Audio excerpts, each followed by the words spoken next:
Hello and welcome back to another one of our Defender videos. Got another Keswick Green or Keswick Green Defender here. Absolutely beautiful colour, and in fact an absolutely beautiful truck as well.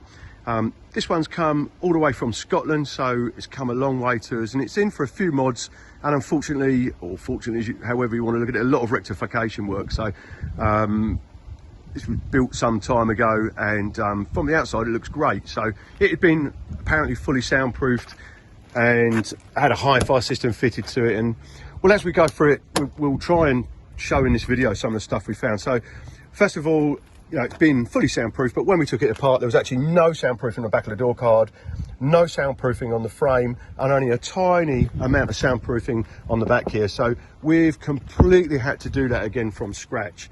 When we looked at the floor pan, it had a little bit of soundproofing, it only came to here, so that was actually Dynamatic Extreme, so it's a good product.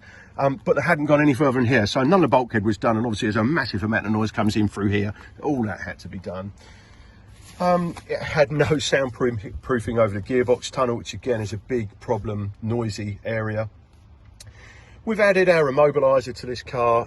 We've looked at the hi-fi, so it's got a set of jail audio freeways up front. C5s, I think they are, good speakers, running from a 4-channel amp, but the amp hadn't been high-passed to the front end, so these are running full range, or not full range, but all the way down. So obviously, they don't like that very much. We've done a bit more soundproofing in the seat box to take care of the acoustics for those woofers. We've set the amplifier up and introduced the high-pass crossovers, as they should be. It had a double din in it, but we've taken out the panel because it was all gappy, and we've put a new panel in and tidied that up. Nothing we can do about this, unfortunately, because the hole's already been cut in the dash. We've added the double USB there for the customer. We've added a Thinkware Q800 front and rear camera with the microphone here.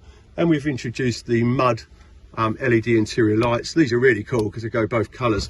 So we've done all three actually. So we put one in here. We've added a new one to the centre for the children in the back of the car, and we've added one in the rear. We've replaced the one in the rear. Incidentally, when we took the headlining down, it did have Dynamatic Extreme from front to back. Not the tidiest job in the world, but it's okay. You don't have to cover 100% of the area, but it's good to try and cover 90% of it. So we've foamed over the top of that right the way through. We found wires run through into the seat box, which hopefully I can show you in a second, with no grommets going onto the battery terminal, and actually the terminal's loose, or the ring is loose on the battery terminal. I think we've got a video of that, which I'm going to try and overlay for you. Oh, the body control module, or convenience module, that controls all the interior lights and the alarm system, which is up here. Wow. The loom had been completely hacked. Every single wire had been cut into and then either soldered back together or taped up. That's rubbish. The jail audio crossovers were wedged in the dash, as was the cruise control. So when we took this panel down, it all fell down.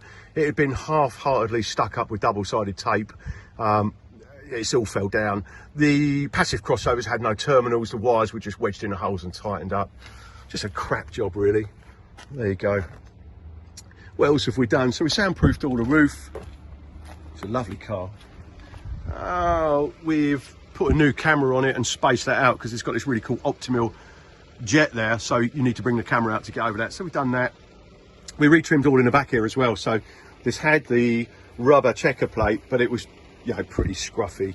It didn't fit very well, and it just cut great big holes around here.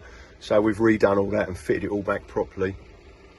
There was no foam insulation behind here, so we've taken all these out and foamed and insulated behind here. And there's the rear light, as you can see. So we've basically just gone through the whole car. Gents had to spend probably around £5 just putting stuff right and tidying stuff up and completing the job. So there you go. It's another example of a great looking Defender. There you go. Thanks for watching. Hope you've enjoyed this video. It's not that we're up our own arses, it's just that we try and do things properly, and it's worth everybody else trying to do things properly. Thanks for watching.